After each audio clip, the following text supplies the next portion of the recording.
Muy buenas tardes, muy buenos días, muy buenas noches. Soy Gustavo Burgos y estamos dando inicio a una nueva entrega del programa de conversación de política de Valparaíso, Mate al Rey. Hice un paneca, creo que es la manera como se denominan este tipo de lanzamientos penales o de inicio de este programa, y me siento con la tranquilidad de hacer este tipo de pausas, que son pausas dramáticas en realidad, como ya lo sabemos todo el mundo, gracias a que cuento con un respaldo técnico adecuado, y es el respaldo de aquel que ha sido tantas veces anatemizado, lamentablemente en el último periodo ha sido muy ridiculizado, pero para nosotros es nuestro maestro, nuestro mentor, nuestro director, el compañero, me permito de tratarlo así, Sergio Risenberg Cohen. ¿Cómo estás, Sergio? Muy bien, licenciado. Yo le pediría que no crucemos ciertas líneas rojas. Ya, muy bien, Eh, Dejémoslo en colega del programa, ya, director, hay tantos, muy ¿para qué bien, vamos a mencionar?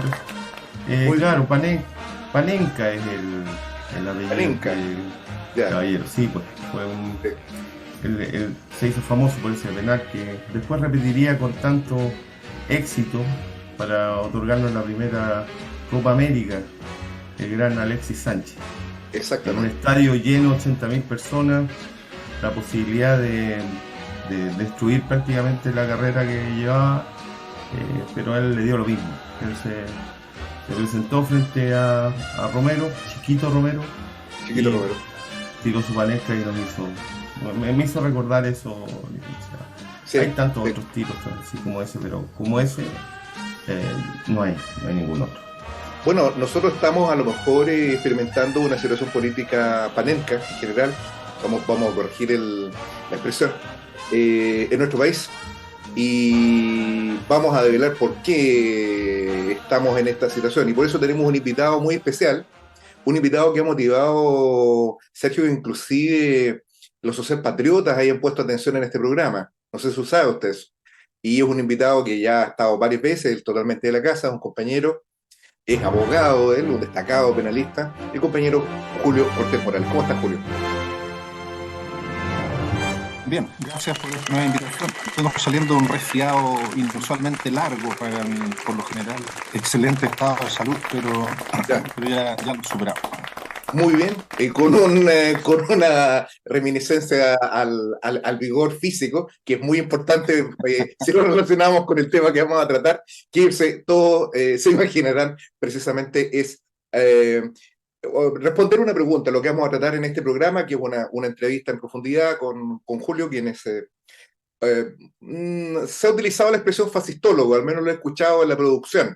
A mí no me gusta mucho la expresión, pero me parece bastante ilustrativa, eh, porque existe una pregunta en este momento en vastos sectores de la población, en la izquierda sobre todo, si la circunstancia de que tengamos al presidente del Senado, al fiscal nacional y a la presidenta del Consejo Constitucional, a destacados pinochetistas, de distinta ralea, de distinto origen, de distinta entidad, de distinta trayectoria también, hace a muchos pensar que aquella promesa de conjurar el fascismo que hiciera Boric no resultara o resulta efectivamente en su opuesto de un gobierno que en definitiva lo que ha hecho es pavimentar el ascenso al fascismo, que no nos olvidemos, y siempre nos da risa cuando tratamos eso, fue una de las razones por las cuales Boris resultó electo. Esta idea de que había que votar por él, aunque no fuese un buen candidato, aunque evidentemente era una persona en que no se podía confiar, pero que por lo menos iba a dar garantías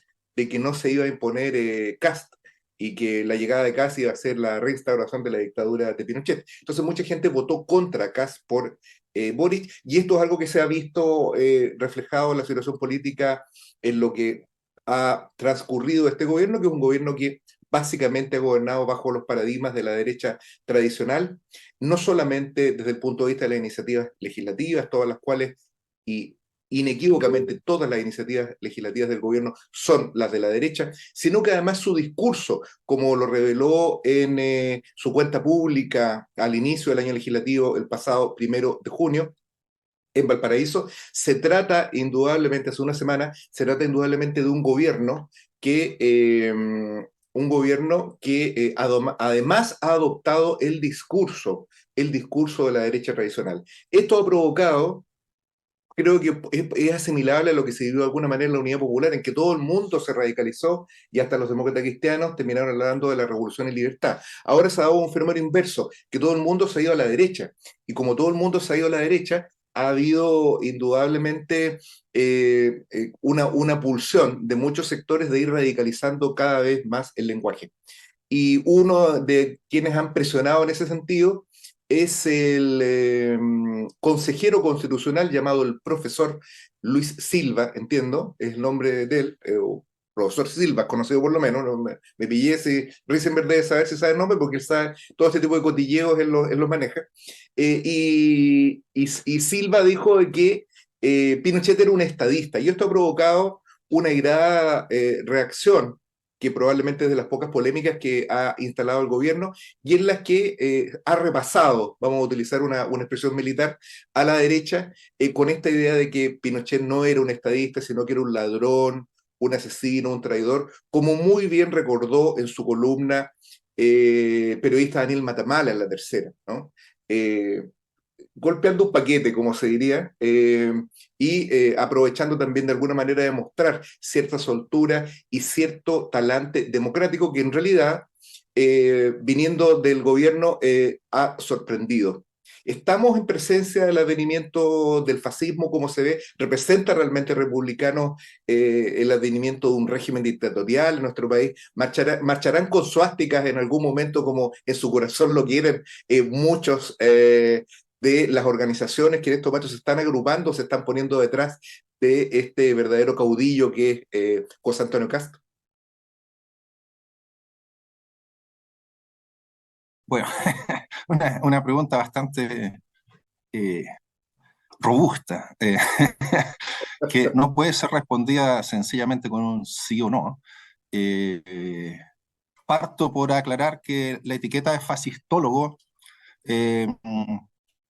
no sé si se habrá sido ocupada antes o no. Yo la ocupé en relación a mis propios estudios de especialización de estos últimos par de años, más en broma que en serio, proponiéndola para un afiche de una actividad barrial que se iba a hacer. Eh, Me ponían, ¿cómo te ponemos? Dije, bueno, pongan abogado, criminólogo y fascistólogo, asumiendo que el diseñador, que era un amigo, iba a entender que lo último era una broma, pero le gustó el concepto y lo puso. Entonces le dije, bueno, dejémoslo así. Los apodos surgen por algo, digamos, tienen toda una historia. Y después, visto que alguna gente lo siguió ocupando, pero claro, yo pensaba que eran términos de que si tiene que ver con la raíz, con la etimología de estudiar algo, sería una fascistología, tal como hay criminología, antropología, no sé. Eh, Después vi que en otras partes se habla de, hay una revista en inglés que se llama Fascism y es de un grupo que ese nombre me pareció incluso peor porque hay una que le dicen Fascist Studies, es como estudios fascistas. No, eso, yo Eso más preferiría peligroso, traducirlo como eso más estudios peligroso, sobre ¿no? el fascismo, si no se produce ahí una confusión un poco lamentable. Estudios sobre el fascismo, no sé. Bueno, hablemos de fascistología para los amigos. En el bar. Y, claro, esa es la etiqueta.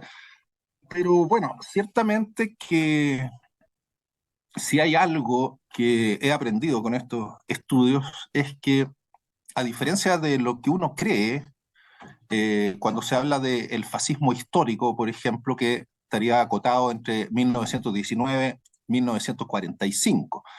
1919 no es casual porque es una reacción a 1917 y al escenario de revoluciones sociales que se intentan en otras partes de Europa, en otras partes del mundo y que fracasan, y que se les hace frente creando los movimientos fascistas. Pero es en plural, es decir, toda esta jerga como del antifascismo más bien de raíz estaliniana, de que habla del nazifascismo, tal como ahora todos hablan de los ucronazis, por ejemplo, y con ese pretexto apoyan al régimen de Putin, que podría ser tan sospechoso de fascismo como, digamos, como varios otros más. Como el Es propio una Zelensky. jerga que... ¿Cómo? Como el propio Zelensky. Claro, sí, sí. Sí. Y es que hoy en día cualquier líder, digamos, de derecha populista radical, como llaman algunos, es tratado de fascista, y en ese saco se mete a todo, digamos, Bolsonaro, Trump, Erdogan, Milei, Putin, Milei inclusive. claro, Milei se mete en el mismo saco, y la verdad es que no se hacen mayores distinciones. Yo creo que hay que hacerlas, y en ese sentido me parece, y por lo que he podido estudiar, incluso en ese periodo del 1919-1945, que es cuando nace y cuando es derrotado el fascismo histórico, lejos de ser uno solo, porque se habla de nazifascismo, pero lejos de ser uno solo, yo creo que hay una pluralidad de movimientos fascistas que tienen algunas bases similares, ahí se les categoriza con el nombre que adoptó en Italia, y bueno, muchos fascistas de otros lugares, partiendo por nuestros queridos amigos socialpatriotas de Chile, a veces dicen, no somos fascistas porque el fascismo era italiano, digamos. Otros dicen, no podemos ser nazis porque el nacionalsocialismo era alemán. Y en algún sentido tienen razón, porque hay distintas formas y variedades de fascismo, y los movimientos fascistas se dieron como una novedad hace 100 años, eh, que tenía características que la distinguían de lo que había sido obviamente la derecha tradicional. El fascismo no tiene mucho que ver con la derecha tradicional, conservadora, menos con la liberal, aunque las políticas de alianzas pueden dar para distintas cosas, pero sabemos que en esas políticas de alianzas hasta el estalinismo en algún momento estuvo, digamos, tuvo un pacto de no agresión con el fascismo alemán. Entonces, en ese sentido, yo creo que hay que complejizar las cosas. Cuando hablamos de fascismo y de fascismo histórico, deberíamos entender que hubo muchos movimientos fascistas y entonces hay diferencias entre ellos. Alguna vez Félix Guattari, que yo sé que no es, digamos, no está en el panteón de Gustavo Burgos, digamos, en el mío. Muy amigo de Risenberg. Sí, sí. No, bueno, ¿Hay alguna foto en un asado de Risenberg con Guattari? Sí, sí, estábamos discutiendo lo de la inteligencia artificial, me iba a regalar un robot, dijo. Ya, bueno, sí, Guattari estuvo en Chile, algo que al neonazi local, Alexis López Tapia, le ha llamado mucho la atención, más o menos como que piensa que a partir de ahí se gestó todo lo que después se expresó desde el 18 de octubre del 2019. Eso es realmente muy gracioso, eso es muy benevolente con Guattari. Sabe dónde estuvo, a quién entrevistó y todo. Pero bueno, yo sí le tengo cierta simpatía a Guattari. O sea, si me preguntan por el lote de estos nuevos filósofos de los 70, prefiero a ese lejos a todos los demás. En gran medida porque, al igual que yo, fue trotskista, entonces puede que eso me permita comprenderlo mejor. Pero hay un texto de él donde en una parte dice que ahora me se hace mucho entienden sentido. tantas cosas, Julio. Bueno, sí, el lenguaje se comprende, pues eso es la cuestión. De ahí han salido tanto, ¿ah? Cada personaje que han salido. Una cantera de jugadores, ¿no? Los ex-trot, es como, sí, hay de todo ahí. Exacto. De Castoriadis a algunos presentes en este panel, pero también, también surgió hay una beta de abiertamente renegados en Estados Unidos que después se pasaron al macartismo, eso está estudiado también. Pero bueno, lo cierto es que Guattari en una parte dice algo que me llamó la atención porque él dice que entre el nacionalsocialismo y el estalinismo, dice, hay más similitudes que entre los diversos fascismos. Le encuentro bastante razón, aunque algo que, bueno, el izquierdista promedio formado que ha bebido las fuentes, sea socialdemócrata o estalinista, y el estalinismo es una socialdemocracia radicalizada, digamos, las bases provienen también de la Segunda Internacional, le parece inconcebible, digamos, porque se entiende que el fascismo es de derecha y punto, olvidando que los movimientos fascistas, por sobre todo, fueron muy populares porque decían no ser ni de derecha ni de izquierda, ni o tercera posición. Esa es parte de su fortaleza y, bueno, hace poco vi en El Porteño, bueno, gran medio, donde yo trato de no verlo todos los días porque cuando me acuerdo hay ya varios textos y uno puede elegir cuál leer en el metro, en la micro, en fin.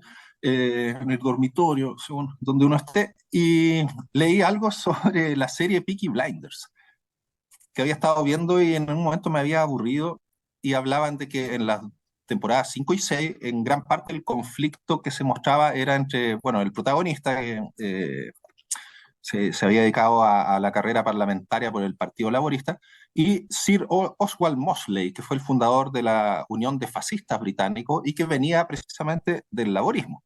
Eh, Así que me dediqué a verla los últimos días y bueno, ahí creo que logran mostrar muy bien cómo gran parte del mundo, incluso gobernantes capitalistas y lumpencapitalistas o mafiosos, estaban interesados en el fascismo porque cuando aparece se presenta como un movimiento de vanguardia, digamos, es una verdadera novedad en ese momento.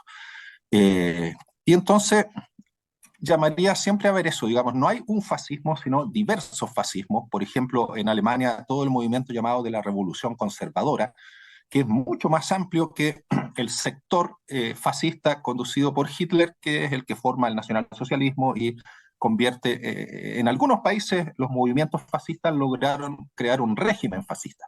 Entonces, en el imaginario lo que tenemos más es el régimen fascista, alemán, italiano, pero se nos olvida que movimientos fascistas hubo incluso en Chile, hablamos la otra vez del movimiento nacional socialista, y de lo atípico que es en términos de caracterización, porque eh, tras, digamos, su fase inicial germanófila, adoptan luego una posición más criolla, donde finalmente terminan aliados con el Frente Popular. Y eso sí que es una paradoja histórica, digamos.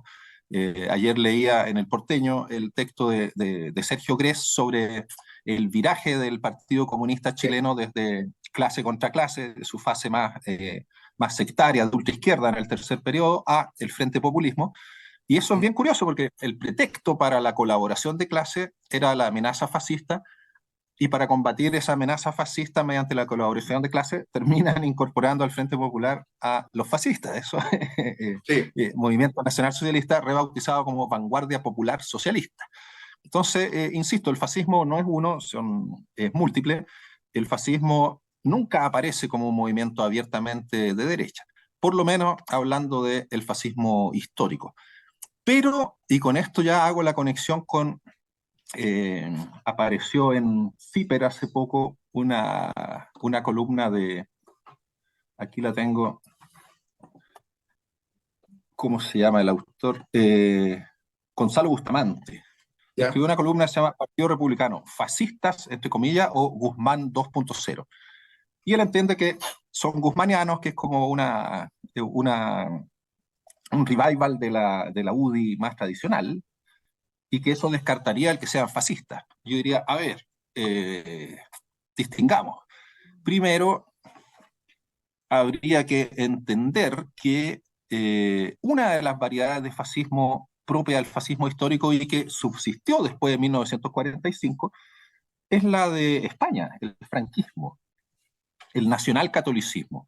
El nacionalcatolicismo es una forma de fascismo, sin lugar a duda, y que se consolidó en un régimen fascista tras triunfar en la guerra civil, una guerra civil donde contaron con la colaboración de sus camaradas italianos y alemanes, mientras la República y el bando republicano era abandonado por las democracias burguesas y los partidos de la izquierda institucional de otros países.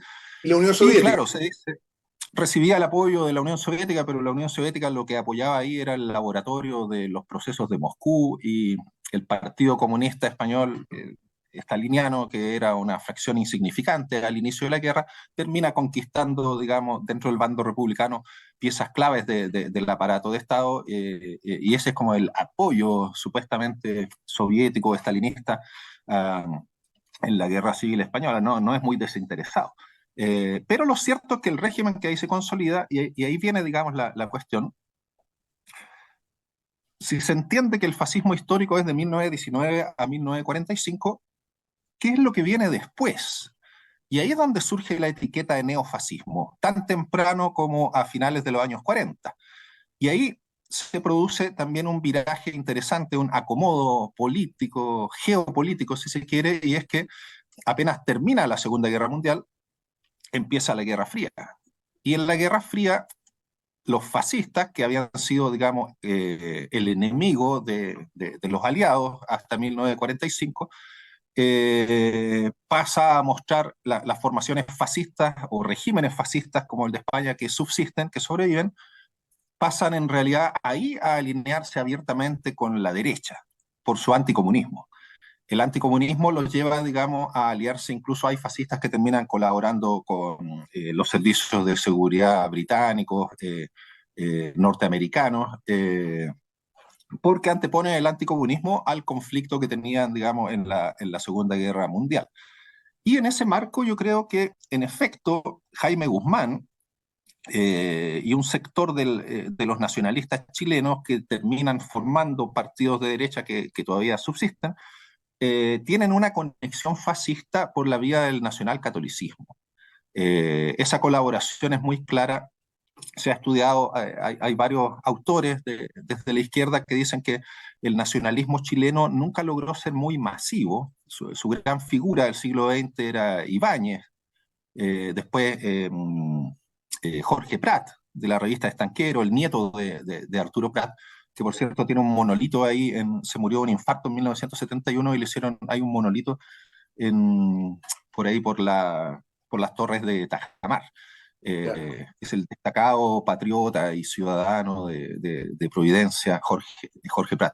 Bueno, Pero el quiso ser nacionalismo chileno, un narco santuario, ¿no? Como hay una claro, política. el problema es que hoy en día nadie sabe quién era ese fascista, entonces la piedra esa incluso no sufrió daños ni siquiera durante los gloriosos días de octubre de hace 4 años. Eh, pero lo cierto es que se ha señalado algo, digamos, el nacionalismo chileno nunca tuvo mucha base, pero lograba a través de sus revistas, Forja, Tizona y otras, influenciar a las Fuerzas Armadas. Entonces, como que el nacionalismo chileno siempre apeló a un sujeto político distinto, que eran los militares. Y en ese sentido fueron bastante exitosos. Y en todo ese tiempo bueno, también la revista Fiducia era la que está olvidando, El Jaime reaccionario. Guzmán, El reaccionario sí, es el órgano de FEUCE. claro, tradición, familia, propiedad, y bueno, reivindicaban abiertamente la idea de contrarrevolución, y Jaime Guzmán andaba metido en todo eso, junto con otros personajes más oscuros como, no sé, Misael Galleguillos, de los nacionalsindicalistas, Erwin Robertson, que sacaba la revista Tacna, digamos, fascistas que andaban haciendo atentados explosivos, ese tipo de cosas. Eh, el comandante Pfeiffer, que era del Partido Nacional Socialista Obrero de Chile, y todos esos sectores dan su apoyo, obviamente, al golpe de Estado, que lo entienden como una revolución militar.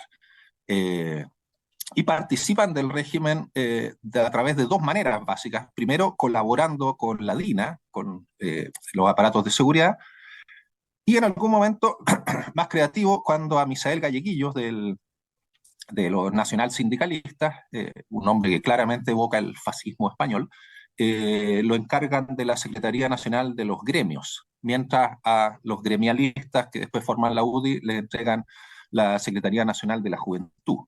Todo eso está bastante estudiado, lo de la influencia de las políticas fascistas, la influencia del fascismo español en las políticas juveniles de la dictadura, en un libro de Yanco González, Yo que quiero se hacer llama una, algo así como... Sí, sí. yo, Julio, te quiero hacer una observación, dos cosas, un poco para ir retomando el tema republicano, pero yo, a propósito de lo que tú has dicho, yo tuve, a ver, no sé si la palabra es la desgracia, pero yo en la Católica, en Valparaíso, en la Escuela de Derecho, hacían clases Ítalo Merelo, Francisco Bertolucci y también un gran romanista que es Alejandro Guzmán Brito. Este Ah, fue último, profesor mío, sí. perdón. Fue profesor mío aquí en la Chile, sí. Bueno, yo fui el uno de los tres y los tres tenían características bien particulares y que permiten inscribir las concepciones políticas de estos sectores como con una nítida identidad programática. Por ejemplo, Guzmán en un momento antes del 18, esto estamos hablando del año 85, en el país había estado de sitio, se permitió decir de que el gran error político en nuestro país había sido independizarnos de España, porque pasamos de ser una parte del imperio más grande del universo o de la galaxia a ser una republiqueta de quinta categoría, ¿no? Esto lo dijo Guzmán. De cola de león a cabeza de A ratón. cabeza de ratón, efectivamente. Y en el caso de Bartolucci y de Merelo, quienes eran profesores de historia del derecho, o sea, uno de Romano, Bartolucci, que era ayudante de Guzmán, y Merelo de Historia del Derecho, permanentemente en sus clases se remarcaba la importancia de los consejos en la ciudad, en los fueros juzgos, ¿no? En las ciudades españolas en el Medioevo, donde se vivía una democracia gremial, ¿no? Aquella donde los griegos tenían en su poder directamente el gobierno y hacían un cuestionamiento expreso a la democracia liberal representativa, un poco en el tono de esta desafortunada frase de Borges de que la democracia es un abuso de la estadística, ¿no? Y que en realidad lo que debía predominar en la sociedad era la participación de los grupos intermedios eh, como única forma de expresión popular, digamos, ¿no? Y esto está inscrito precisamente en el ideario gremialista. Entonces, es difícil esta distinción que hace Bustamante entre el fascismo y Guzmán, porque resulta no solo desde el punto de vista programático, de lo que dicen expresamente, sino fundamentalmente desde el punto de vista del papel político que jugó Guzmán y el gremialismo.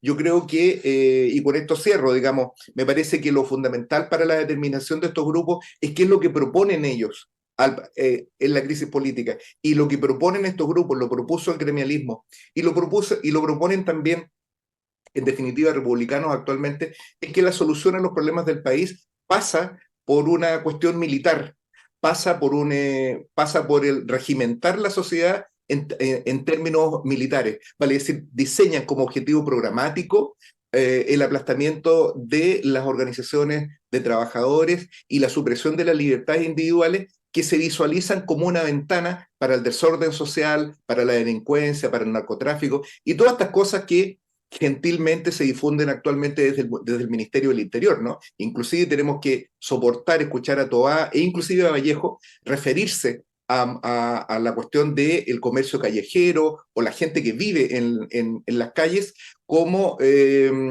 aspectos que deben ser limpiados en nuestra sociedad. Eso me parece que es algo que permite ir encajonando de alguna manera todos estos movimientos. Ahora, yo creo que hay una cuestión que donde me quiero centrar, Julio, que tiene que ver con republicanos, particularmente con el papel de Kast. Lo hemos comentado en programas anteriores. Kast comenzó su discurso donde hace un mes ya recibe el triunfo en las elecciones de Consejo Constitucional, que el día de ayer comenzaron a funcionar, presididas ni más ni menos que por una republicana, Beatriz Evia, una sornina. Eh, Comenzó diciendo que no había nada que celebrar. Esto que parece una frase tomada de los fabulosos Cadillac es interesante porque de alguna manera usurpa lo que ha sido una bandera de la izquierda, la idea de que los procesos electorales son solamente un reflejo de aquello que tiene que ocurrir en la base social. Entonces, si Kass está diciendo que no hay nada que celebrar, es porque él se ubica precisamente en dicho terreno. No entiende, como lo entendería un liberal o un derechista tradicional, de que el objetivo político se ha consumado simplemente con el triunfo electoral, sino que entiende de que es necesario desplegar una pelea en las calles, dar una pelea en la sociedad, como ellos dicen en la cultura, también ellos hablan de marxismo cultural, orientada precisamente a regimentar la sociedad. En ese sentido, en mi opinión, el Partido Republicano sí puede reconocerse como una fuerza fascista, desde inclusive de un sector que es el sector de Kast, que es, digamos, el más amarillo, ¿no? Dentro del Partido Republicano, porque tenemos a Rojo Edwards y al mismo Silva y a un montón de otros personajes que tienen manifiestamente un discurso de reivindicación abierta de lo que fue la dictadura de Pinochet. Luis Silva, para que Luis Silva, para sea la Luis no, Silva información y completa. Irarrázaval, creo que Y en da la razón, propaganda exactamente. aparecía como el profe Silva, lo cual lo proletarizaba un poco, ocultaba su raíz abiertamente elitista. estamos funando como aristócrata al profe Silva, muy bien. Claro, un aristócrata numerario, en fin, Sí. que a mí no me deja de causar mucha mucha gracia esto de que José Antonio, bueno, el líder se llama José Antonio, eso ya también es bastante significativo, Como primo pero de Rivera, claro. claro, pero que haya tenido que dar una orden de silencio a los Mm. republicanos que resultaron elegidos, porque mientras más hablan, más explicaciones tienen que salir a dar después. Eso es bien interesante, digamos, cómo tiene que ordenar sus propias filas para que no revelen abiertamente lo que son y lo que piensan. Y ahí creo que está el nudo problemático aquí. Yo creo que más importante, claro, son estas caracterizaciones como las que acaba de hacer Gustavo, que las etiquetas, porque, bueno, claro, muchos dicen, los que ocupan la concepción más restrictiva del fascismo, yo creo que este es el problema, digamos, hay una concepción demasiado restrictiva y otra que es demasiado amplia. En la restrictiva te dicen, bueno, fascista solo podría ser quien abiertamente reivindica el fascismo histórico. Es lo Claro. que dice, por ejemplo, el señor, se me fue el nombre, aquí lo tengo, Emilio Gentile. Este librito que es bien entretenido, aunque uno puede discrepar, quién es fascista. Es muy divertido, hecho como una autoentrevista. ¿Ya? Y ahí él dice, concluye y dice, bueno, fascistas son solo los que reivindican el fascismo histórico. Y lo cierto es que eso casi no hay hoy en día. Existen, pero son muy pocos. Y además no lo hacen muy abiertamente. Tratan de disfrazarlo de un cierto esoterismo, Al estilo, paganismo, no sé. al estilo Christian Barken. Claro, al estilo Ciudad de los Césares, Claro. la revista, claro. Y el concepto fascista está tan funado que se entiende que no lo quieran ocupar mucho. De hecho, eso es lo interesante de lo que señalabas de este social patriota que se dedicó a comentar largamente la conversación que tuvimos nosotros el año pasado. Me llamó la atención porque él no tenía problema en decir que, por ejemplo, reivindicaba a Hitler, pero el resto de los socialpatriotas, o Pedro Kunzman, que es el más famoso, aunque ya no es el jefe y se había metido en el partido de la gente, parece que no salió muy bien esa empresa, pero ellos dicen, no, ¿cómo se te ocurre que somos fascistas? Pero aquí, no, el tipo reconoce, pero yo entiendo que, claro, es una etiqueta que está cargada de demasiada negatividad, entonces tratan de no usarla. Eh, pero en fin, la concepción ultra restrictiva creo que no nos sirve porque yo en ese sentido pienso cuando se habla, estamos frente a un nuevo advenimiento, a un advenimiento del fascismo, yo diría que no. El fascismo histórico en las condiciones que se dio me parece a mí que no es replicable. Pero eso no quiere decir que no subsistan otras formas de fascismo o lo que algunos han llamado los nuevos fascismos. Yo creo que los nuevos fascismos sí existen y ahí uno podría discutir en qué se parecen y en qué se diferencian de los viejos fascismos. Esa es un poco la idea de mi libro nuevo, que bueno, fue escrito el año pasado, pero está por salir, está yendo a su imprenta ahora luego. Ahí voy a avisar cuando ya esté, pero ahí la idea es esa, digamos, asumir que hay viejos y nuevos fascismos y tratar de discutir las similitudes y las diferencias. Y en ese aspecto, entonces, claro, la concepción ultra restrictiva no nos sirve, pero es buena para entender qué es lo que caracterizó a esos viejos fascismos. Y en el otro extremo tenemos concepciones demasiado amplias, donde fascismo es casi cualquier cosa. Y eso creo que tampoco nos sirve. Tengo un ejemplo aquí, el libro La indignación que viene de Óscar Ariel Cabezas, que, bueno, hice una crítica del libro que se publicó ahí en El Sí, Porteño. sí, Hubo sí. otro medio, no voy a decir el nombre, hubo otro medio que estuvo interesado en el libro, en la crítica, pero que había pedido que le quitara las partes donde aludía al peronismo como un fascismo. Eh, y yo creo que en efecto el peronismo surge como una Sí. forma de fascismo distinta, digamos, no es lo mismo el fascismo del primer mundo que el fascismo latinoamericano, pero esa es su raíz, digamos, algo que hay que saber reconocer. Pero bueno, en este libro, por ejemplo, se habla de que el fascismo que vivimos ahora, dice, ya no es ocupa categorías guattarianas, dice, ya no es el fascismo molar, aunque no descarta que pueda resurgir, sino que es molecular, como la idea de los microfascismos. Pero fíjense, aquí dice el neofascismo, cuya característica es que condensa la violencia estructural y estructurante de la cultura neoliberal, no siempre lo podemos ver, es invisible, dice, es como un virus social, pero dice, está en las calles, emerge de improviso cuando cruzas de una vereda a otra y eres insultado por alguien que ya no tolera el estrés que le produce una ciudad atiborrada de vehículos motorizados, lo sientes cuando respiras el smog, cuando haces fila en el Servipack, o sea, el fascismo estaría por Cualquier todas partes. cosa. Yo no creo eso, yo creo que en eso le encuentro razón a don Emilio Gentile, donde dice un fascismo que ya está en todas partes, el uso generalizado del concepto fascismo lo que hace es, curiosamente, desfascistizar el concepto. Al final ya no sabe, finalmente fascismo es todo lo que no te gusta, o en cierta forma, digamos, todo lo que te cae mal, una etiqueta con la que insultar cuando uno está enojado o cualquier cosa. El semáforo es fascista si no se demora mucho en darte la luz verde, un amigo es fascista si no te devuelve un libro que le prestaste, no sé. Me parece que ahí... El director eh, del programa, por ejemplo, puede ser fascista porque no participa. Porque pongo orden. Mucha gente me lo ha dicho, pero ¿Ah? a mí me da lo mismo. sí. Ya, muy Bueno, a mí una vez me dijeron fascista porque dije que la banda de Cure estaba dando la hora y debería disolverse. Eh, eso ya es razón. Y yo creo que ahí es considerable como fascista.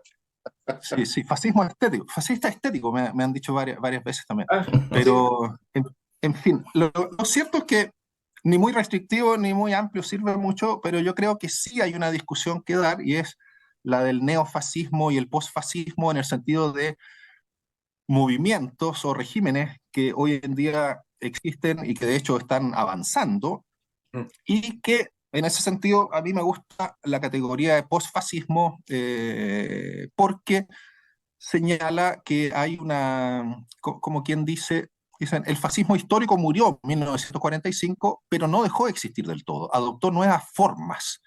Y esas formas son más sutiles, más invisibles, no se reivindican abiertamente como retratos de Mussolini, ni mucho menos, pero son una mutación del gen fascista. Eso es lo que dice Diego San Román, un español que hizo publicó un libro, su tesis doctoral sobre la nueva derecha, el fenómeno principalmente francés, con algunas otras ramificaciones, Alain de Benoist y otros, muy popular entre los socialpatriotas chilenos y otras variedades de neofascistas que tenemos por acá. Y esa idea me gusta, digamos, un fascismo que ha mutado y se ha transformado en otras cosas. Enzo Traverso desarrolla bien la idea y dice, bueno, que estas formaciones postfascistas, digamos, claramente vienen de ahí, pero han modificado un poco algunas características del discurso, eh, de, de su forma de existencia. También el fascismo histórico, entre otras cosas, se caracteriza por la figura del partido milicia. Eso hoy en día no se ve mucho, salvo en Ucrania y en algunas otras partes, algunos sectores de la extrema derecha norteamericana también, que son grupos armados. En Bolivia Los también. los Proud Boys, claro. Hay fenómenos mucho más curiosos como los etnocaceristas peruanos, que sería como, yo lo llamo un poco en broma un fascismo decolonial, porque es racista antiblanco y se basa también en una formación como de milicias en torno a Antauro Humala, es su El gran, hermano es su de firma. Ollanta, el hermano de Sí, Ollanta, claro. sí, claro, pero el que formó todo eso es el papá de los dos. El papá, que era más loco que los dos. Sí, el etnocacerismo es una cuestión bien difícil de categorizar. Pero yo entiendo, yo sí suscribo eso. Yo pienso que el fascismo no ha muerto, ha mutado y se expresa en distintas maneras. Y si ese modelo, digamos, lo aplicamos al Partido Republicano, yo creo que el Partido Republicano, dentro de su genética, tiene una rama fascista que es precisamente la del nacionalcatolicismo adaptado por Jaime Guzmán a la realidad chilena, pero que, y esto es como el principal problema, creo yo, cuando los gremialistas, los Chicago Boys y la dictadura de Pinochet hacen el, toman la orientación neoliberal, hay muchos dicen, bueno, el fascismo no podría ser neoliberal. El fascismo histórico ciertamente no tenía nada de liberal, y en el plano de la economía, por lo menos en el discurso, los regímenes no fue exactamente lo que hicieron, pero tenía un discurso más bien de un Estado fuerte que interviene en la economía, en fin. el aspecto, entre comillas, socialista, que supuestamente los caracterizaba y los diferenciaba de la derecha tradicional. Entonces, claro, ahí está el tema de si puede o no el neoliberalismo ser un fascismo, un nuevo fascismo. Ese es un problema interesante que me parece a mí que lo han abordado bien entre nosotros, Sergio Villalobos Ruminot. Tengo aquí el libro de hace un par de años, Asedios al fascismo, y él dice que a partir de los 70, claro, el fascismo muta en el neoliberalismo y que el fascismo neoliberal es una forma de fascismo más micropolítica también que curiosamente Pier Paolo Pasolini alcanzó a hablar de esto antes de ser asesinado a mediados de los 70 y no es casual que su última película sea sobre el fascismo, Saló, eh, y él ahí dice, el viejo fascismo, dice, en cierta forma, pese a que parecía ser una dominación total, dice, no lograba dominar totalmente la sociedad, generaba resistencias, podía ser combatido, podía ser incluso erradicado, ¿sí?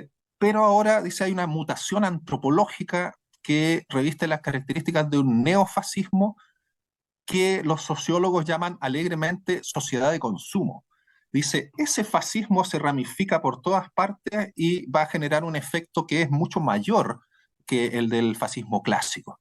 Eh, Todo eso está en sus escritos corsarios, que son sobre todo cartas a los diarios de esa época. En una de esas, muy interesante, dice, en ciertos momentos sí, dice, se requiere un retorno al fascismo clásico, como es lo que pasó en Chile, lo dice como el 74, pero por lo general, dice, ya no se requiere esa forma de fascismo, sino esta otra que es nueva. Yo creo que ahí hay una clave que es interesante explorar. Sergio Villalobos Ruminot lo desarrolla en ese libro, que es bien interesante. Para distinguirlo de Y el Sergio otro, Villalobos, el viejo.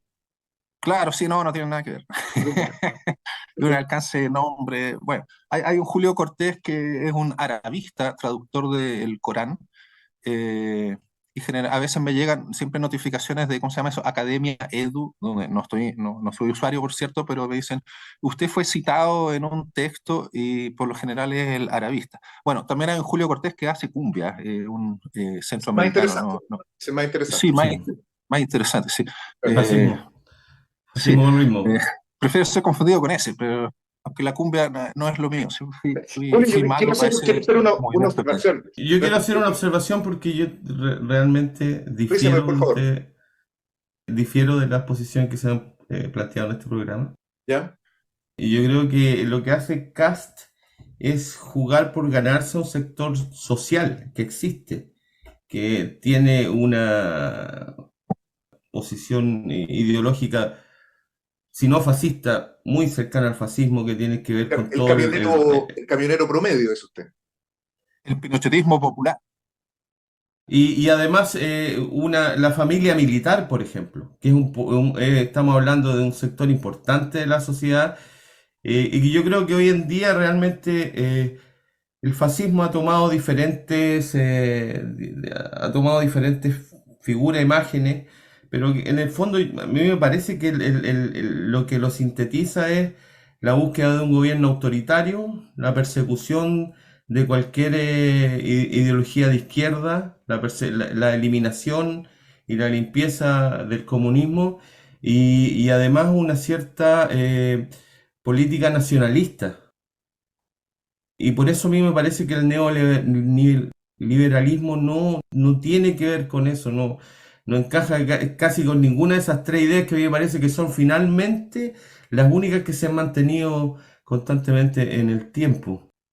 El asunto del fascismo después de la Segunda Guerra Mundial es bien interesante porque, por ejemplo, si uno ve la OTAN en sus comienzos fue manejada por ex oficiales del ejército alemán, nazi, que llegaron a los máximos cargos de la OTAN. Después vinieron otros movimientos como fue las operaciones Gladio, que es la mantención de ejércitos en las sombras, como les llamaban ellos, que eran a la espera de ser activados si es que había algún conflicto, alguna invasión de la Unión Soviética en el resto de Europa y que terminaron haciendo atentados en Italia, por ejemplo, la estación Bolonia, y otros tantos más. Y el peronismo, que es muy chistoso que se hayan sentido mal, que hayan calificado el peronismo de fascista, cuando Perón primero fue encargado militar en la embajada argentina en el tiempo de Mussolini, y era se declaraba admirador de Mussolini. Además, al primer tipo que condecoró extranjero, le dio una condecoración que yo no recuerdo ahora cuál era, pero era muy importante, fue a Alicio Gelli, de la propaganda, la Jugando tú, logia P2, P2. que era también de un movimiento fascista. Además, es reconocido como protegió a criminales nazis arrancando después de la Segunda Guerra Mundial, así que me parece muy gracioso que se molesten. Además, creó los descamisados, le faltó colocarle camisas pardas, pero para que no fuera lo mismo, le sacó las camisas, o sea, ya era muy obvio. Y Perón yo creo que es una muestra de lo que es el fascismo, como la síntesis antiimperialista, por lo menos en el discurso, con un Estado fuerte y la búsqueda de un régimen totalitario que persiga a los sectores de izquierda hasta su eliminación, como fue con la Triple A y nuestro querido el Brujito López Rega, que está organizando la persecución y la tortura y la eliminación de los cuadros de izquierda. El licenciado lo veo como muy interesado en intervenir, como que ya... Reisenberg, no quiero humillarlo menos públicamente, que menos querría, pero quiero hacer una observación, ¿no? Que no se mire esto como un tapabocas, en modo alguno. Pero yo quiero hacer simplemente una precisión respecto a lo que usted ha dicho por la siguiente razón.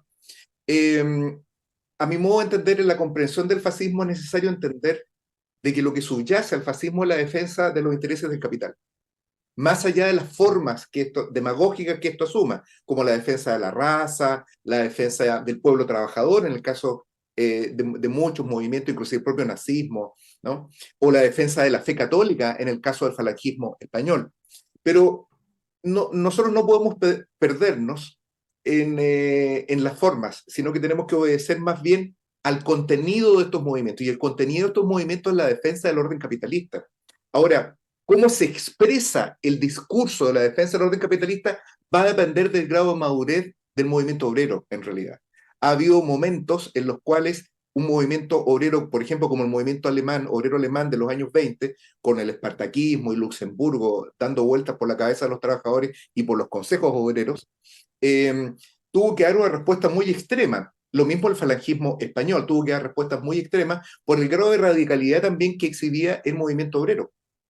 Entonces, yo lo primero que quiero señalar es eso. Segundo, respecto del fenómeno del peronismo, hay que distinguir entre Perón, que Perón indudablemente era un fascista, eso es indiscutible, respecto de lo que era el movimiento peronista, que es una cuestión distinta. Pues no nos olvidemos que uno de los grandes errores del estalinismo en Argentina fue precisamente ponerse del lado de la embajada norteamericana y de los radicales en contra del movimiento obrero que se encolumnaba detrás del peronismo, porque en realidad lo que había ahí era un movimiento que buscaba expresar el antiimperialismo de los trabajadores argentinos y lo expresó en una clave burguesa. Pero su objetivo no era la derrota del movimiento obrero, sino más bien su control. Y en ese sentido, Perón era fascista, pero el peronismo no, digamos. O sea, no es posible concebirlo en ese sentido. Y el hecho de que haya sido fascista sí explica esta doble naturaleza que usted muy bien apuntaba y que permite entender, por ejemplo, la existencia de la Triple A en la Argentina. Ahora, volviendo al tema que nos convoca, ¿no? Que es lo que está en el titular de este programa.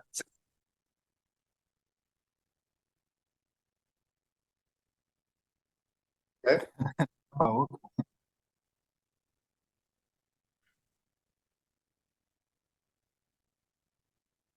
¿Qué es lo que distingue, lo que distingue el fascismo? Es que propone, a mi modo de entender, es que su propuesta de defensa del orden capitalista, que siempre es eso, no tiene otros objetivos, eh, se expresa en clave militar, vale decir, lo que busca es la destrucción de las organizaciones de trabajadores, la supresión de las libertades democráticas y el establecimiento de un régimen militaroide, cualquiera sea la forma que esto pueda asumir. Y cualquiera puede ser el discurso, repito, puede ser la raza, puede ser, no sé, eso da lo mismo, porque puede ser en Perú de una manera, en Italia otra, en Chile se expresará de otra manera. Entonces, eso es un punto, y yo creo que en ese sentido, a mí el discurso, esa frase, no tenemos nada que celebrar, de Kast, abre las puertas y señala un camino en ese sentido. porque lo que está diciendo es que el camino institucional no es el camino para la resolución de los problemas del país. No obstante el tono de estadista que tomó Kast, porque Kast tiene que lidiar con esta doble naturaleza. De alguna manera la burguesía chilena desconfía de Kast y de todos estos pelafustanes que están comenzando a tomar en la escena, digamos, vigor político. La burguesía chilena desconfía, digamos, de Rojo Edwards, desconfía a lo mejor del profesor Silva y, por supuesto, desconfía también de Pancho Malo, ¿no? Desconfía de toda esa gente. De alguna manera quiere desentenderse, pero los considera necesarios. Entonces, yo creo que eso es un elemento, y el otro, que es donde quiero que es la pregunta que le quiero dirigir a Julio, tiene que ver con lo siguiente.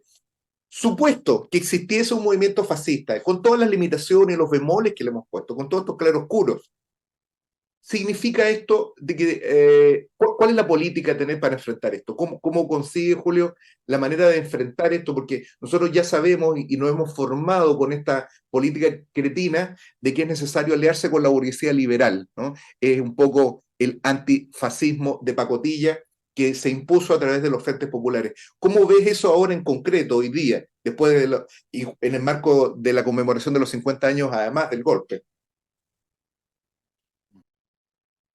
Bueno, en primer lugar, coincido con algunas cosas que dijo Sergio, porque, ¿cómo plantearlo?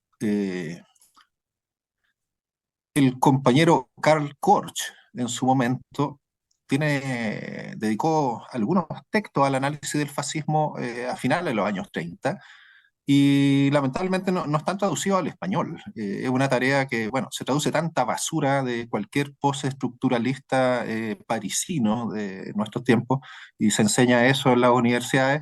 Y textos clave del marxismo revolucionario no están traducidos. Eso a mí me parece, digamos, que hay que saldar esa injusticia histórica.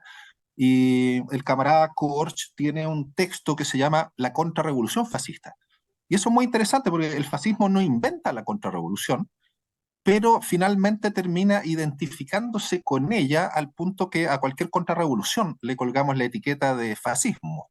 Eh, pero ahí él dice que la especificidad del fascismo, y eso lo ligo con la pregunta, dice, la especificidad del fascismo es que hace su trabajo después que la socialdemocracia hace el suyo. Claro. Hay un texto, dice, Interesante, ¿eh? hay un texto de un francés que en su época ocupaba el seudónimo Jean Barrot, se llama Gilles Daubé, y tiene un texto muy corto que ahora unos compañeros de la editorial Sapos y Culebras de Los Ángeles están reimprimiendo, o sea, están haciendo una edición local y me pidieron a mí que le escribiera una breve presentación. Creo que eso lo van a llevar a la Furia del Libro. Puedo enviar la presentación para que se publique en El Porteño, pero ahí Dauvé insiste en algo. Dice, el fascismo no es el que aplasta las revoluciones proletarias hace 100 años, las aplasta la socialdemocracia, pero el trabajo que la socialdemocracia no logra hacer después de eso para resolver la crisis capitalista, lo hace el fascismo. Y en ese sentido es clave tener en cuenta que el fascismo inicial asusta a la burguesía por su retórica, por su demagogia, digamos, socialista y revolucionaria, que algunos han dicho la única forma de fascismo que no tiene ese elemento discursivo revolucionario es el español, el nacionalcatolicismo español, se prescinde por completo de eso. Pero todas las otras formas, digamos, Mussolini, Hitler, apelan, digamos, incluso a una idea de revolución.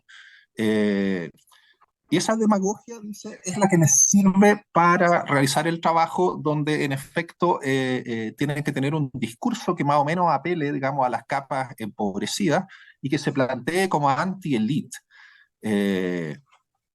Y eso es lo que define como al fascismo histórico, pero hay un trabajo previo de destrucción de la organización obrera que lo hace la socialdemocracia. Dauvé llama a recordar eso, dicen, los que aplastaron las revoluciones hace 100 años fueron los socialdemócratas y después llegaron los fascistas.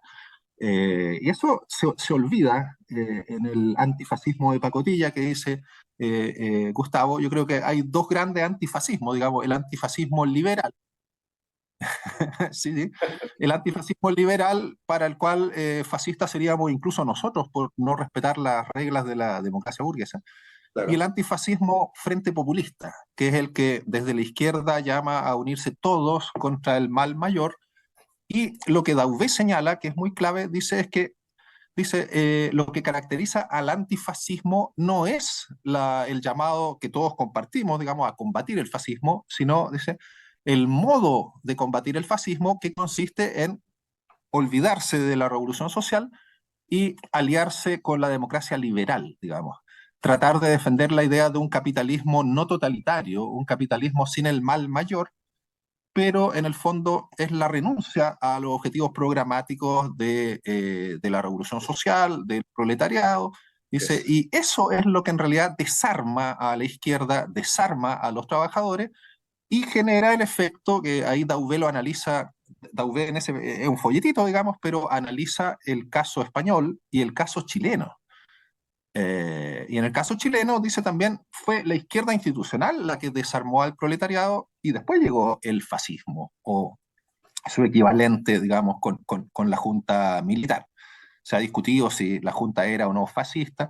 Yo insisto ahí, no hay que dejarse atrapar por las palabras. Ciertamente que después del 45 ya nada se parece mucho al fascismo histórico, pero hay contrarrevoluciones que acuden, digamos, a una violencia organizada que obviamente tiene su matriz en el fascismo histórico y la dictadura chilena no es la excepción.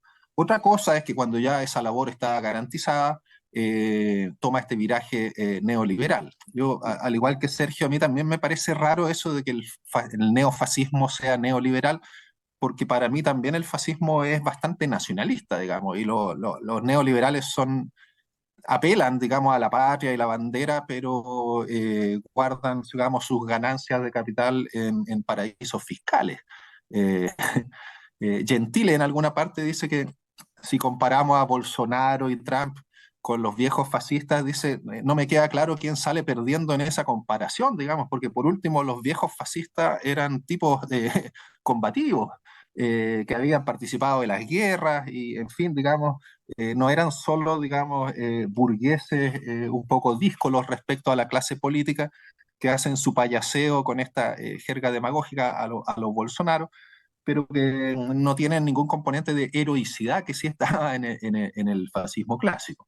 Entonces, bueno, yo creo que... Además, en el neoliberalismo está incluido el elemento del mercado abierto, la privatización de empresas públicas, eh, que no tiene, que es totalmente opuesto digamos, a esto que yo considero la base concreta de este componente nacionalista, antiimperialista, de régimen totalitario y persecución de los sectores, organizaciones populares y de izquierda. El señor Kast yo creo que dijo lo que dijo simplemente porque no quería mostrarse ganador y que no quería enrostrarle el triunfo al resto y está parando al loco Silva y a otra gente de ahí, digamos que esos están más cercanos a lo mismo que Pancho Malo, porque no le permiten llegar a una negociación ni a un acuerdo. Él está buscando, al contrario, a diferencia de lo que haría un movimiento fascista que buscaría quebrar lo que está haciendo Kast, está tratando, él maneja, hace el juego con esa base social, pero él está buscando el acuerdo y que seamos todos hermanos. Hace poco, recién estaba viendo acá el titular del Mercurio, que es uno de los diarios que yo generalmente reviso, estoy leyendo, y dice que el Consejo Constitucional se instala con llamado a buscar acuerdos y evitar pasiones y revanchismos del pasado. Ellos están buscando un acuerdo nacional y es lo que menos haría un movimiento fascista. Yo creo que los fascistas están ahí, están en la familia militar, en los sectores más recalcitrantes del pinochetismo, y esos sí que no quieren tener ningún acuerdo con la Concertación y son los que constantemente están atacando inclusive a Kast por considerarlo amarillo. Le gritan socialdemócrata a Kast. A esos son los fachos. Pues Kast yo creo que hizo el juego, pero ahora va a recoger. Yo Y creo esos que fachos derechamente no quieren una nueva constitución y van a estar en contra Claro. en diciembre de lo que salga de este consejo. Eso es cierto. Eh, ahí hay un aspecto bien importante que tiene que ver con la falta de capacidad que tiene la izquierda revolucionaria de tener una identidad política, una identidad de clase y hasta una identidad simbólica. O sea, yo creo que si en este momento, por ejemplo, hay una imagen que representa la rebelión en contra del régimen, son los overoles blancos de los liceos tradicionales en el centro de Santiago. Los overoles blancos son como el último resplandor de la llamarada de octubre y que sigue vigente aún al día de hoy en medio del más feroz ataque físico y político dirigido desde el gobierno. Las órdenes de represión a los compañeros de los liceos emblemáticos en el centro de Santiago provienen del Ministerio del Interior, provienen de Toá y provienen también de la alcaldía de Santiago de Iras y Hasler, ¿no? Del Partido Comunista. Entonces, creo que la falta precisamente digamos, de una política se expresa también en la falta de una referencia social, porque yo en ese sentido difiero de ustedes. Yo creo que el fascismo, lo que está haciendo desde el Partido Republicano es simplemente una maniobra envolvente. Ellos quieren dirigir al conjunto, se quieren proponer como una alternativa para la burguesía. La burguesía aún no está convencida de que realmente ellos sean capaces de hacerlo, sobre todo después de que vienen del experimento de Boric. Entonces, no sé si estén para más experimentos, pero no es menos cierto de que yo creo que la elección de una abogada de 30 años como Beatriz Hevia en la presidencia del Consejo Constitucional refleja de alguna manera una voluntad de poder de los republicanos que trasciende simplemente la coyuntura. Yo creo que ellos apuestan ¿cómo se llama?, a encabezar el régimen y a dirigirse explícitamente con un discurso de ataque a las organizaciones de trabajadores y las libertades democráticas. Y ese ataque militar, porque la salida que ellos proponen es militar, la ley Retamal de alguna manera es expresión de eso, yo creo que debe ser considerado en esa clave. Ahora, el enfrentamiento, por cierto, no va a ser aliándose con la burguesía liberal, que está ya de rodillas, y yo estoy totalmente de acuerdo con la idea de que ellos han preparado las bases para esto, sino en tanto la izquierda sea capaz de perfilarse con una línea de unidad de clase, no un frente único obrero, por ponerlo en términos tradicionales. Eso, Julio. La producción nos obliga a ir cerrando este programa, así que vamos, te doy la palabra un poco para ir cerrando de cómo ves tú en este momento el escenario y cómo ves la discusión del fascismo y del antifascismo en lo que va de aquí en más, sobre todo en el marco del proceso constitucional. Bueno, los expertos, podríamos decir, en politólogos, cientistas políticos que están analizando la nueva extrema derecha, ese es como el concepto más neutral, eh, se devanan los sesos un poco en el arte clasificatorio y señalan, tengo aquí a la vista el manuscrito, digamos, del libro nuevo, La religión de la muerte, donde en una parte se habla de esta discusión sobre la diferencia entre extrema derecha y derecha populista radical.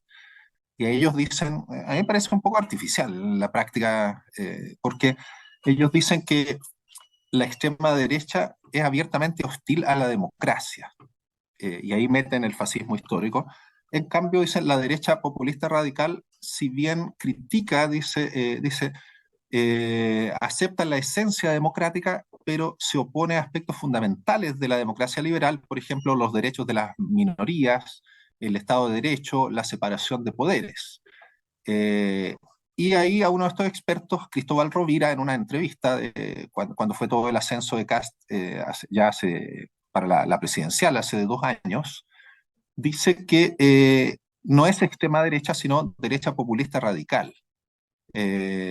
Y la caracteriza, en relación a lo que decía Sergio recién, dice que la derecha populista radical tiene 3 ejes, digamos, una ideología populista, nativista y autoritaria. El nativismo, bueno, el que apela, digamos, solo a los ciudadanos nacionales, toda la política anti-migración, que está bastante extendida no solo en los republicanos, sino en varios sectores más.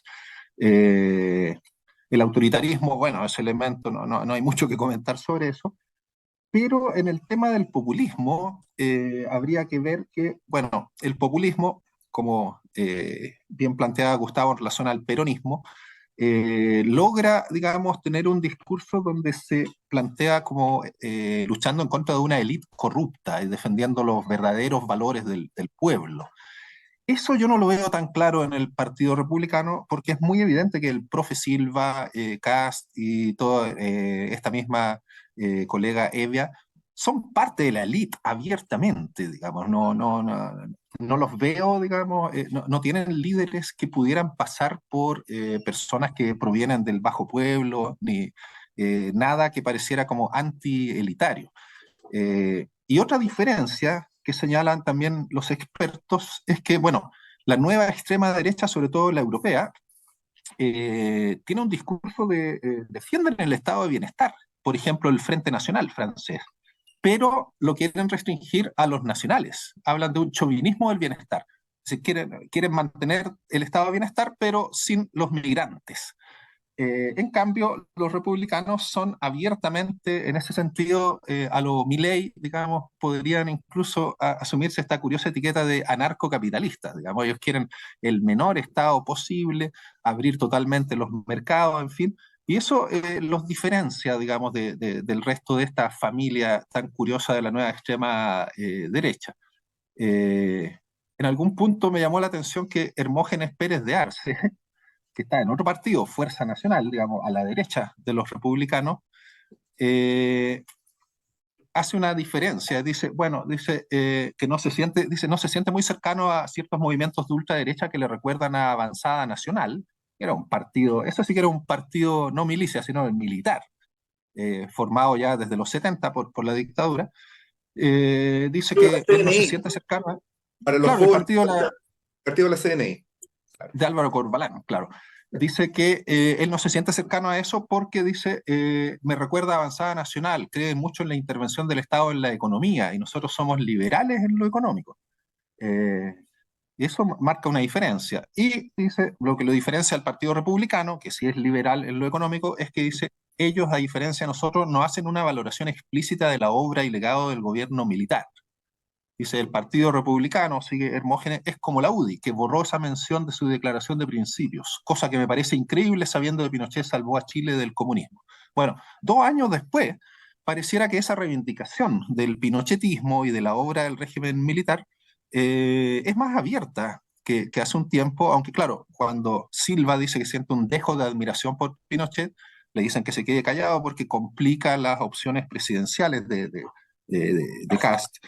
Pero lo cierto es que varias encuestas, podemos tomarlas con todo el beneficio de inventario que queramos, pero las encuestas hablan de un repunte de lo que llamo el pinochetismo popular, digamos, el retorno de lo reprimido, algo que siempre estuvo ahí y que nunca quisimos ver mucho, pero que claro, en tiempos de confusión, de inestabilidad, de inseguridad que se exacerba, digamos, por los medios, pareciera que entonces retroactivamente adquiere una mayor aprobación la obra de la Junta Militar de Gobierno. Es un dato que es preocupante porque, claro, es verdad, mientras los republicanos jueguen en la arena, digamos, de la democracia, de las instituciones democráticas, cuando el capital puede dominar con democracia liberal, prefiere eso abiertamente y acude a la solución más fascistoide cuando no le queda otra. Ahí, volviendo, digamos, a la referencia netflixiana, eh, hay una parte no me acuerdo si temporada 5 o 6 de Peaky Blinders, donde el mafioso norteamericano que va a Inglaterra le dice al protagonista, Tommy, le dice, quiero conocer fascistas, dice, pero no los de camisa y bototos, no la milicia callejera, digamos, sino los de traje y cigarro. Es decir, la idea de que hay un fascismo callejero, pero que no se manda solo porque finalmente es una herramienta del capital. Y eso es lo que creo que es delicado porque, bueno, no vamos a volver a vivir el fascismo de hace 100 años, pero como dicen que dijo Mark Twain, la historia no se repite, pero rima. Y eso es lo que inquieta en este momento cuando uno ve que el fiasco absoluto de la socialdemocracia en versión progresista, progresista, paritaria, postmoderna, lo único que hace es pavimentar el camino a la extrema derecha Por una parte, por su desastre, digamos, de gobierno, pero por otro, porque yo creo que ahí es donde está la batalla cultural que llaman desde la extrema derecha, que en ese sentido es más gramsciana que lo que queda de izquierda. Eh, Ellos asumen de que están disputando, que lo que hay que disputar es el sentido común. Y el sentido común, en este sentido, lo tiene ganado esta nueva extrema derecha, mientras la izquierda posmo, progre, woke, como le dicen ahora, está preocupada de, no sé, pues cómo poder alimentar de manera vegetariana a tu perro, cómo incorporar, digamos, toda la neolengua del lenguaje inclusivo, que no digo que sea, no sea algo importante, pero el problema es que se desliga de todo lo demás. Y en ese punto, para cerrar, creo que si viene un personaje que también hay que tomar con beneficio de inventario, Lazzarato, un italiano que vino hace el año pasado, estuvo por Chile. Ajá. En este libro, creo la otra vez lo recomendé, El Capital odia a todo el mundo, fascismo o revolución. Un amigo me decía hace poco, tiene partes bien buenas y otras bien raras. Sí. Él en ¿Quién es una el parte, autor? cuando habla de esto de los nuevos fascismos, dice eso, dice que es un fascismo que, dice, los nuevos fascismos actuales, dice, son el resultado de una doble mutación. Por un lado, del fascismo histórico y por otro, de la organización y la violencia contrarrevolucionaria. A este fenómeno muchos lo llaman hipócritamente populismo. Y de ahí luego dice que una de las diferencias entre el fascismo contemporáneo y el de hace 100 años, dice, ya no es, dice, el de ahora es nacional liberal en lugar de nacional socialista. Ahí está un poco, creo, la clave de la mutación. Pero yo creo que si alguna lección hay que tomar de hace 100 años es que, bueno, solo la más amplia unidad de acción desde la base social, eh, de lo que queramos denominar como izquierda revolucionaria, anticapitalista, eso es lo único en que podemos confiar, digamos. Estamos más que claros en que, como dice Dauvé, dice, el antifascismo de pacotilla finalmente fortalece precisamente aquello que dice que va a combatir. Eh, a 2 años de la elección presidencial donde se le ganó a Kast con una campaña antifascista que motivó que la izquierda, incluso octubrista, terminara votando el, por el pailón del tobogán, eh, está más que claro que no se pudo contener en nada el avance de, por ejemplo, toda la agenda de seguridad se está aprobando de una manera que en ese momento no parecía tan evidente que se iba a dar así, pero tenemos ley Naín Retamal, penalización de las usurpaciones, es decir, las tomas, estado de excepción permanente en la Araucanía, ya no acotado siquiera, y así, digamos, avanza un programa que era precisamente aquello que nos llamaban a contener con el lápiz en la papeleta, y lo que está quedando claro es que la social, 100 años después, esta nueva forma de socialdemocracia nos conduce directamente a nuevas formas de fascismo. Yo creo que eso es un poco evidente, inapelable. Entonces, la gran duda, porque no creo tener ninguna receta, lo que sabemos es cómo no se combate al fascismo, digamos, no se combate con lápices, no se combate aliándose con la burguesía progre. eh, la única forma, creo yo, de entender bien el problema es primero tener, como dice la frase, nada más práctico que una buena teoría, digamos. Necesitamos tener una adecuada teoría de lo que es el fascismo, de cómo ha mutado, de cómo se le puede enfrentar. Y bueno, la absoluta convicción de que los medios que debemos adoptar para esa lucha no son institucionales, ni democráticos burgueses, ni mucho menos, sino más bien todo lo contrario. Eso, con eso concluiría. Muy bien, yo quiero, a ver, tomar un poco de la última idea de Julio y también para ir cerrando, obviamente el director va a decir sus últimas palabras, porque a él le gusta mucho esto como... Risenberg siempre veía las palabras del padre Asbun, él me contaba siempre que lo escuchaba y que eran las palabras al cierre del Canal 13. Entonces un poco le vamos a dar su minuto de Raúl Asbun también a Risenberg, pero yo quiero hacer solamente una pequeña observación en relación con este tema y tiene que ver con que, en definitiva, el fenómeno del fascismo propiamente tal está directamente vinculado con la existencia de una derrota política. Y nosotros tenemos una ventaja como chilenos, alguna ventaja que signifique ser chileno, no va a ser puras perdidas, ¿no? Tenemos una enorme ventaja, y es que los chilenos experimentamos durante la Unidad Popular en carne propia la derrota de la idea de que se puede transitar al socialismo por vía electoral e institucional.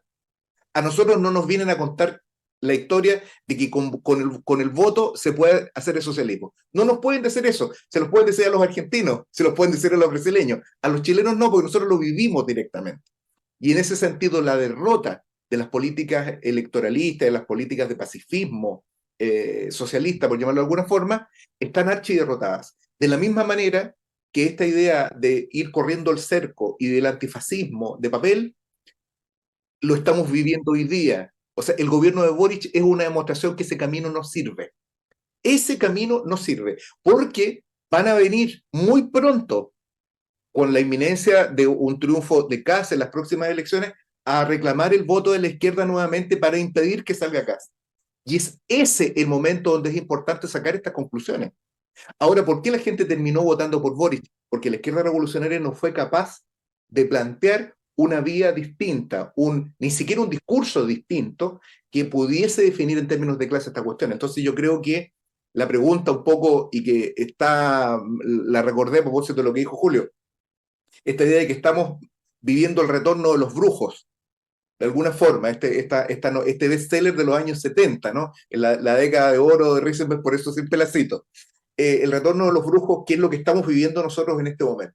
Eso es algo que a nosotros nos debe motivar a una profunda reflexión. No alcanza simplemente con repudiar determinadas expresiones de la descomposición del régimen. Es necesario que nosotros sepamos plantear desde dónde nosotros hacemos, desde las bases, con un discurso de clase y con un discurso de revolución social. Si la izquierda no es capaz de plantear que es necesario hacer una revolución, porque este país lo que necesita es una revolución, entonces no tiene sentido todo el discurso y el panegírico que se puede hacer respecto al socialismo o la crítica del orden capitalista. Eso quería señalar, Sergio. ¿Alguna observación que quiera hacer? Unos detalles, un comentario ¿Sí? que he estado escuchando. Eh, yo creo que no es que la izquierda no haya, probablemente la izquierda no ha sacado la voz porque digamos, no la escucha nadie, y se ha levantado como una alternativa, pero existe otro problema, que no hay, digamos, no hay nadie muy interesado en escucharla. La gente tiene ilusiones aún, primero, perdió ilusiones en el camino de la izquierda, en el socialismo. No existe eso que existía en los años 70, en que los viejos trabajadores, los sindicatos, igual estaban ahí, pero mientras estaban esperando que se diera la oportunidad y salieran y ganaran el socialismo y llegaran al gobierno de los trabajadores que usted tanto con el que sueña día a día. Y ahora no, y ahora la gente no tiene ni esas ilusiones y está perdiendo en estos momentos las ilusiones en el proyecto, como usted le diría, burgués.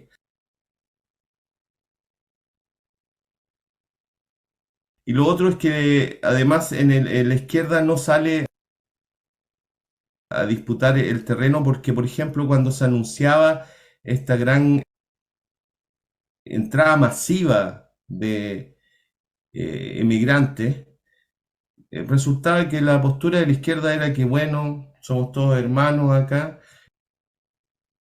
La verdad es que no existen fronteras para el ser humano y una serie de cosas que son ciertas y son bellas como valores y todo, pero lo que yo veía claramente era que venía digamos, un aumento de la población, iba a ser necesario el uso de servicios públicos, por ejemplo, que este país no los tiene, y que los principales que iban a sufrir con esa llegada iban a ser la clase popular y la clase trabajadora. Lo cual para mí no es ningún secreto ni me sorprende que sean en las capas populares donde haya nacido o esté fuertemente arraigado esa sensación, porque le están disputando, digamos, el plato que ya apenas le daba para comer con los miembros de la familia, le tiraron a otros miembros. Lo hacen pelear entre ellos. Y la izquierda no tuvo ninguna política con eso. Al mismo tiempo, la izquierda levanta las banderas de la democracia, nunca ha dicho cerremos el Congreso, todos los que están ahí son una manga de ladrones, como lo dice la derecha. Yo solamente estoy repitiendo, no es que yo opine eso. Me imagino, yo soy claro. apolítico. Sí, por supuesto. Uno lo ve ahora en el retiro AFP. Entiendo que los republicanos, en su mayoría, y la derecha estuvo en contra de ese retiro AFP. Yo creo que un movimiento netamente fascista hubiera apoyado ese retiro de fondos.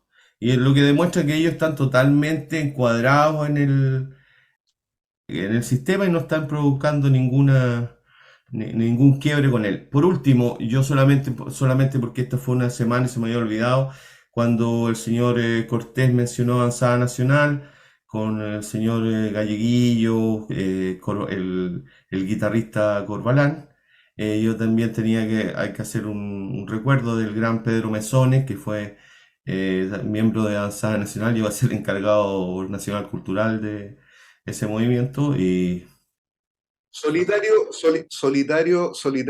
me grita el viento. solitario, solitario me grita el viento. Impresionante, ¿no? Impresionante. Bueno, una nueva demostración de los dotes y las grandes virtudes de Risenberg. Qué Estando linda voz. facultado por nuestro director, pongo término a las sesiones de este importante programa político de Valparaíso, Mate al Rey, no sin antes invitar a quienes nos han visto a hacer clic en la campanita, de manera que sepan cada vez que nosotros subimos nuevos contenidos, a ponerle like, de me gusta a este programa, a comentarlo lo posible, lusтрosamente, y si no se puede, a comentarlo con el debido rigor que supone participar en una discusión a la que nosotros invitamos a nuestros auditores, porque entendemos de que las cuestiones que aquí están debatidas no son verdades reveladas, sino que son parte, este debate político, de la lucha necesaria por alimentar la llama inmarcesible de la lucha revolucionaria de nuestro pueblo. Y en ese perspectiva, diciendo en este momento no sé qué hora ya, porque se me olvidó el horario, pero me están molestando de la producción.